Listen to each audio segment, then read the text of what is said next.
Silakan Bu Anita. Baik, terima kasih pimpinan dan Pak Menteri dan jajaran yang saya hormati. Pertama-tama kita semua mengetahui bahwa ada kekurangan anggaran ya 15 triliun. Tetapi kalau menurut saya mari kita koreksi diri. Kenapa ini terjadi? Jujur sama diri kita sendiri. Anggaran yang sudah diberikan begitu banyak tahun 2024 apakah sudah digunakan dengan baik atau tidak? Jangan kalau dikurangin kita sedih, tapi waktu dikasih banyak kita tidak menggunakannya dengan baik. Kenapa saya mengatakan tidak melakukannya dengan baik? Karena sampai hari ini Pak Menteri berulang kali saya katakan bahwa masih banyak persoalan terhadap realisasi anggaran dan penyerapan anggaran APBN itu ke daerah, baik transfer daerah, itu banyak persoalan. Mau masalah guru, sampai sekarang guru P3K yang sudah lolos P3K sampai sekarang belum dikasih SK. Provinsi NTT belum, mereka belum terima SK.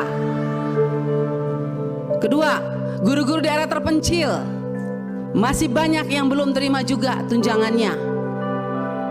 Ketiga, banyak bangunan-bangunan sekolah yang masih terbengkalai padahal dari 2021 anggarannya. Saya sangat kasih contoh di Kabupaten Kupang ada 17 sekolah bangunan yang dari 2001 sampai sekarang tidak terselesaikan. Mau lagi, kita lihat lagi dana-dana PIP. Nah, makanya kemarin saya mengatakan bahwa kalau KPK memberikan rekomendasi kepada Kemendikbud, harusnya Kemendikbud sadar. Karena apa, kami di Dewan kami sudah bilang setiap rapat banyak persoalan, lakukan pengawasan, laporkan kepada kami, tapi kami tidak pernah didengar, ya kan? Akhirnya sekarang KPK memberikan rekomendasi, baru seakan-akan Kemendikbud kayak kebakaran jenggot. Bahkan kami anggota pemangku kepentingan mau diatur sama Kemendikbud untuk melakukan verifikasi oleh dinas. Loh, Anda sebagai kementerian mau nggak dilakukan verifikasi sama dinas? Jangan suruh dinas, jangan suruh apa yang kita usulkan harus dilakukan verifikasi oleh dinas. Kita ini lembaga tinggi negara, wakil rakyat. Kita yang menentukan anggaran di Indonesia ini. Bagaimana kepala dinas bisa memverifikasi data yang kita berikan? Anda sebagai kepala kementerian mau nggak diverifikasi sama dinas? Bapak Ibu ini kan orang-orang pintar setahunya saya di Kemendikbud, orang-orang berpendidikan. Kok bisa salah mengambil kebijakan? Anda mengeluarkan Perseksjen yang dimana poin nomor 3 dikatakan bahwa data yang direkomendasikan sebagaimana dimaksud pada huruf B diverifikasi oleh dinas pendidikan. Loh, kita ini pemangku kepentingan usulkan itu dari Dapodik sekolah. Dapodik itu harusnya kan, makanya tadi Pak Andre bilang operator sekolah itu diperhatikan, karena semua itu dari operator sekolah. Kepala sekolah aja kadang-kadang tidak tahu apa yang terjadi dilakukan oleh operator sekolah. Dinas pendidikan juga nggak tahu. Nah, kementerian juga. Jadi kalau mau lakukan verifikasi, harusnya kementerian melakukan verifikasi terhadap dinas, dinas lakukan verifikasi terhadap kepala sekolah, hasil verifikasi itu baru diberikan kepada kami. Itu jangan dibolak-balik. Bahkan saya minta Bapak Ibu pimpinan, kita ambilkan rekomendasi kepada KPK, periksa apa yang ada di Kemendikbud. Karena ini banyak persoalan, PIP, KIP, dana BOS, banyak hancur ini. Tolong Ibu, saya minta Pak Pimpinan, kita berikan rekomendasi kepada KPK, periksa dari 2021, 2022, 2023. Nggak usah tambah anggaran kalau memang banyak korupsi, uang negara habis, bukan untuk rakyat. Saya marah Pak Menteri untuk sekian kalinya, karena memang ini kenyataannya di lapangan. Jangan dong kita dibikin seperti anak kecil. Kok apa yang diusulkan kita mesti diverifikasi oleh dinas pendidikan? Anda mau nggak sebagai menteri diverifikasi oleh oleh dinas? Jangan aneh-aneh lah. Kalian tuh dipilih oleh presiden, harusnya berikanlah yang terbaik untuk rakyat. Semoga pembicaraan saya ini dilihat oleh presiden yang baru. Semoga presiden yang baru memperhatikan kinerja kementerian sekarang ini, memperhatikan eselon-eselon 1 yang sudah ada ini, tidak memberikan solusi kepada negara. hanya membuat persoalan di daerah. Yang tertinggal tetap tertinggal, yang guru menangis tetap menangis. Bicara plafon digital, mana keadilan untuk daerah 3T?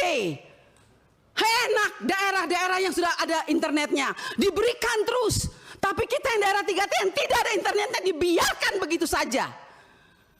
Mana keadilan sosial bagi seluruh rakyat Indonesia, Pak Menteri? Saya sangat kecewa. Kita sudah mau habis masa jabatan, Anda mungkin sebentar lagi habis, atau Anda lanjut, saya tidak tahu.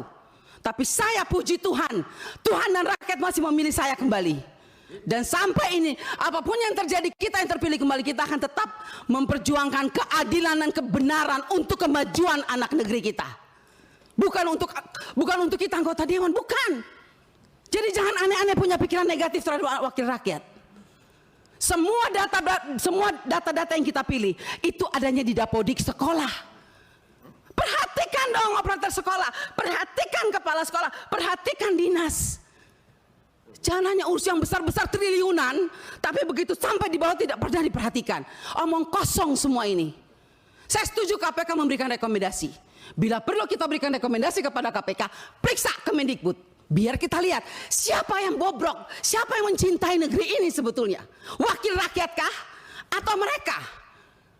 Jangan begitu dong. Bikin Persesjen memalukan, Bu Sekjen. Ya iyalah, Anda jangan senyum. Anda membuat Persesjen, tidak pikir, masa kita diverifikasi oleh dinas? Mending kalau kepala dinasnya bersih. Kalau kepala dinasnya justru yang mencuri uang PIP, bagaimana Ibu? Saya mau tanya sekarang, jawab. Apa Anda pikir semua kepala dinas bersih? Oh tidak. Mari kita buktikan. Mau kita turun, kita buktikan, kita tanya jangan sama kepala dinas. Tanya sama penerima PIP. Itu baru bisa dapat jawabannya. Kalau Anda hanya turun-turun hanya di dinas, semua jawabannya bagus, bagus, bagus. Tapi coba turun ke rakyat. Turun ke penerima orang tua. Kalau nggak lihat itu orang tua punya air mata. Omong kosong.